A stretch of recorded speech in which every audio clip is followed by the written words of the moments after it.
Right గా Telangana politics లో ఇది ఒక బ్రేకింగ్ న్యూస్ అని చెప్పొచ్చు. ఏదైతే మంత్రి కొండ సురేఖ పరువు నష్టం దావా వేసిన నటుడు నాగార్జునపై ఇది ఒక కీలక అంశం అని కూడా మనం చెప్పొచ్చు. ఏదైతే పరువు నష్టం దావా వేసిన మంత్రి కొండ సురేఖ కేసు విత్డ్రా చేసుకోవడంతో దీని పట్ల చాలా వరకు కొన్ని ఆరోపణలు వినిపించాయి గతంలో. సో ప్రస్తుతం అయితే ఆ కొండ సురేఖ క్షమాపణలు చెప్పిన నేపథ్యంలో నటుడు నాగార్జున అయితే కేసు విత్డ్రా చేసుకున్నారు ఈ రోజు. సో ఇది మనకు ఆల్మోస్ట్ తెలిసిన విషయమే. ఎప్పటికప్పుడు సోషల్ మీడియాలో కావచ్చు, డిజిటల్ మీడియాలో కావచ్చు, చాలా వరకు చెక్కలు కొడుతున్న నేపథ్యంలో కూడా చాలా వరకు కొన్ని ఆరోపణలు వస్తున్నాయి. ఎందుకంటే ఎప్పటికప్పుడు తాజాగా ఏదో ఒక సంచలనం సృష్టిస్తున్న కొండ సురేఖ పట్ల చాలా వరకు కొన్ని గతంలో కూడా చాలా వరకు ఏదైతే దీనికి సంబంధించి అటు హైకమాండ్ కావచ్చు, కాంగ్రెస్ అధిష్టానం కావచ్చు, చాలా వరకు కొన్ని ఆరోపణలు కావచ్చు, విమర్శలు ఇవైతే బయటికి తీసుకురావడం జరిగింది. మరి అసలు చూడాలి, దాదాపుగా హైకమాండ్ ఏదైతే కాంగ్రెస్ అధిష్టానంకు వచ్చిన నేపథ్యంలో 3 మంత్రుల్ని తీసేయాలి అని చెప్పేసి అయితే కొన్ని కీలక అంశాలు బయట పెట్టిన నేపథ్యంలో అందులో కొండ సురేఖ ఉన్నారని చెప్పేసి అయితే చాలా వరకు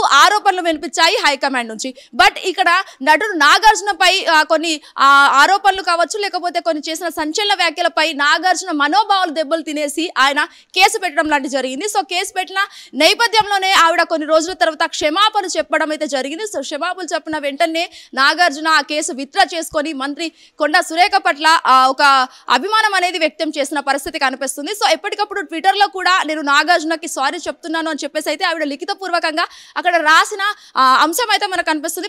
ప్రస్తుతం హిట్ టీవీ స్క్రీన్ పైన ఆ విజువల్స్ అన్ని మీరు చూస్తున్నారు. క్లియర్ కట్ గా ఆవిడ సారీ చెప్పినట్టు, కేసు విత్డ్రా చేసుకున్నట్టు కూడా ఇక్కడ తెలుస్తున్న పరిస్థితి అయితే కనిపిస్తుంది. మరి అసలు చూడాలి, హైకమాండ్ లో కూడా ఏదైతే మంత్రి కొండ సురేఖ విషయంపై చాలా కీలక అంశాలు అనేవి బయటకు వస్తున్నాయి. సో నటుడు నాగార్జున విషయానికి వస్తే మాత్రం తన కోడలు ఎవరైతే ఎక్స్ కోడలు సమంత ఉందో, సమంతకి సంబంధించి కొన్ని ఆరోపణలు చేశారు. దానిపైన పరువు నష్టం దాబా కేసు పైన అయితే ఒక కేసు నమోదు చేయడం అయితే జరిగింది. మరి అసలు చూడాలి, ఈ హైకమాండ్ తీసుకున్న నిర్ణయంలో కాంగ్రెస్ అధిష్టానం, కాంగ్రెస్ ప్రభుత్వం ఏ విధంగా చర్యలు తీసుకుంటుంది. మరి హైకమాండ్ లో ఆ 3 మంత్రులు వచ్చిన ఒక కొండ సురేఖ పేరుందని కూడా మనకు ఆల్రెడీ విషయం తెలిసిందే. సో మరి అసలు చూడాలి, ఏ విధంగా కొండ సురేఖ అనేది ఆ పదవి పోతుందా ఉంటుందా అనేది కూడా ఈ రోజు ఒక ప్రశ్నార్థకంగా మారిందని చెప్పుకోవచ్చు. వీడియో చూసి నరేందర్తో శ్వేతగంధర్, Hit TV, Gandhi Bhavan. Hit TV app, ఇందులో short news, live news, entertainment shows, movies, digital magazines తో పాటు మీ జిల్లా వార్తలను కూడా ఫ్రీగా చూడొచ్చు.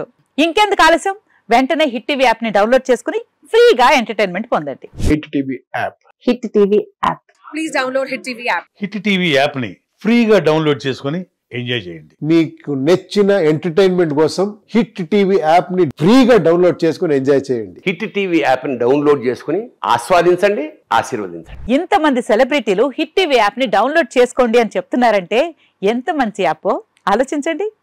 అమెరికా అమెరికా అమెరికా అమెరికాలో చదవాలనుకునే వాళ్ళకి విశ్వసనీయమైన పేరు మన శౌర్య కన్సల్టెన్సీ. UK లో 1 year masters, UK లో 1 year masters, 2 years work permit up to 5 years visa. Contact Saurya Consultancy. Contact 89851 89851.